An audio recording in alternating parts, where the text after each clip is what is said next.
教育部讲即字读字，教育部的解说是讲在何时间地点。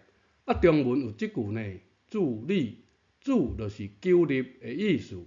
那照教育部的建议，坐伫椅仔安尼写，坐如何搁照例呢？是毋是搁是和声韵啊？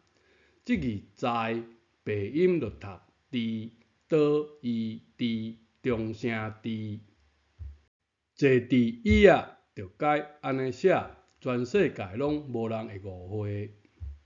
注理的注，台语就读拄，中声拄，拄伫遐，半步要毋走，待很久的意思。教育部阁有即字地，轻声地，意思是在，正在。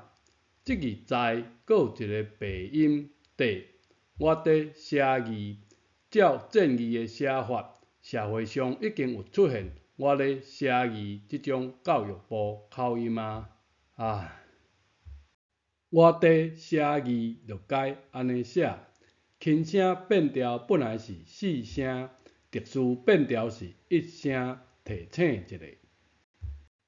钱放伫拖仔，写即字底算是简化，写即字底。四声底更加适当，钱财用即字是即字底的本字，四声变调共款读，一声提醒一下。非钱财就用即字底，台语的复杂度是毋是中文的2倍？无介困难啦，主要善用文音、鼻音啦，莫写和声韵啦。即字文音读在，鼻音读伫，我伫厝内。第二个鼻音底，我当底学台语。即2个鼻音毋是乱斗的哦。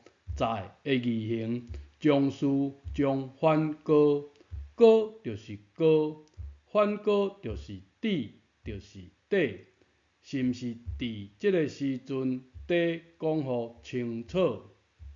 讲清楚即2个鼻音，正是甲骨先生为字形解读出来。